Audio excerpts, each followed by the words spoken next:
दूर तक गूंज रही है अयोध्या में भाजपा की हार, देश भर के राम भक्त अवाक दे रहे ताने। राम मंदिर वाली अयोध्या में भाजपा की हार की गूंज देश के साथ ही पूरी दुनिया में है। राम भक्त लोकसभा चुनाव में आए नतीजे से अवाक हैं। उन्हें विश्वास ही नहीं हो रहा कि ऐसा भी हो सकता है। ऐसे में वे रामनगरी में रहने वाले अपने रिश्तेदारों और मित्रों को फोन पर उलाहना दे रहे हैं। चुनाव परिणाम आने के 3 दिन बाद भी ये दौर जारी है। सोशल मीडिया पर तो खैर अयोध्या वासियों पर तंज कसने में कोई कसर नहीं छोड़ी है। 4 जून को लोकसभा चुनाव के नतीजे आने के बाद से अयोध्या वासी कशमकश में हैं। देश के विभिन्न हिस्सों में रहने वाले उनके रिश्तेदार, मित्र और अन्य संपर्की रोज फोन करके अलग अलग तरह के सवाल पूछ रहे हैं। सबका लबो-लुआब एक ही है कि आखिर ऐसा हो कैसे गया, वह भी जब 500 वर्षों की लंबी प्रतीक्षा के बाद भाजपा के ही राज में प्रधानमंत्री नरेंद्र मोदी के हाथों नव्य और भव्य मंदिर में रामलला की प्राण प्रतिष्ठा हुई हो। सदर बाजार निवासी अजय साहू बताते हैं कि अयोध्या में भाजपा की हार के बाद से ही उनके दोस्तों के फोन आने शुरू हो गए। सभी ने जमकर कोसा और सब यही कहते रहे कि कैसे लोग हो जो राम को लाने वालों के भी नहीं हुए। वाराणसी के रहने वाले उनके मित्र संदीप ने कहा कि अयोध्या वासी उनके भी नहीं हुए जिनके प्रयासों से इतना कुछ मिला।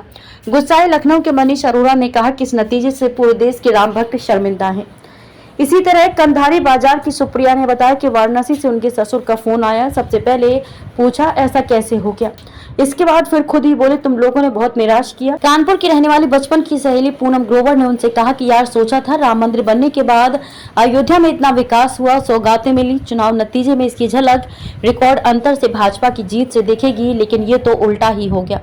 ये तो सिर्फ कुछ लोगों से हुए संवाद की बानगी भर है। अयोध्या में रहने वाले ज्यादातर लोग इन दिनों ऐसे ही चुभते हुए सवालों का सामना कर रहे हैं, अपने अपने तरह से समझाने की कोशिश भी।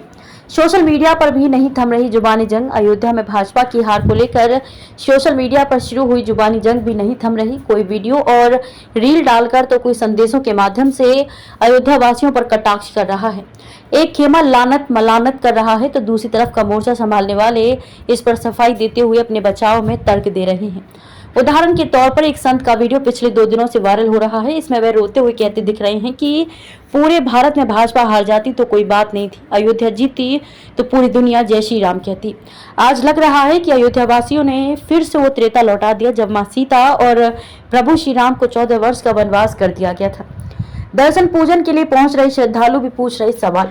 अयोध्या धाम में लोकसभा चुनाव के नतीजे आने के बाद से रामलला के दर्शन के लिए पहुंच रहे श्रद्धालु भी यहां के दुकानदारों और पुजारियों से सवाल कर रहे हैं कि ऐसा कैसे हो गया। होटल व्यवसायी अनूप गुप्त ने बताया कि पिछले 2 दिनों से वे परेशान हैं। यहां जो भी पर्यटक आ रहे हैं सबसे पहले चुनावी नतीजे पर ही चर्चा कर रहे हैं, जवाब देते देते थक गए हैं। रेस्टोरेंट संचालक अचल ने भी ऐसा ही अनुभव बताया। उन्होंने कहा कि बाहर से आने वाले खाने का ऑर्डर बाद में देते हैं, पहले पूछते हैं कि जिसने राम मंदिर बनवाया यहाँ के लोगों ने उन्हें हरा क्यों दिया। दुनिया भर में अयोध्या का नाम बदनाम हुआ, इससे आहत तो अयोध्या वासी भी हैं। रामनगर की रहने वाली मीना सदवानी ने लिखा कि अयोध्या वालों ने पूरे देश में अपना नाम खराब कर लिया।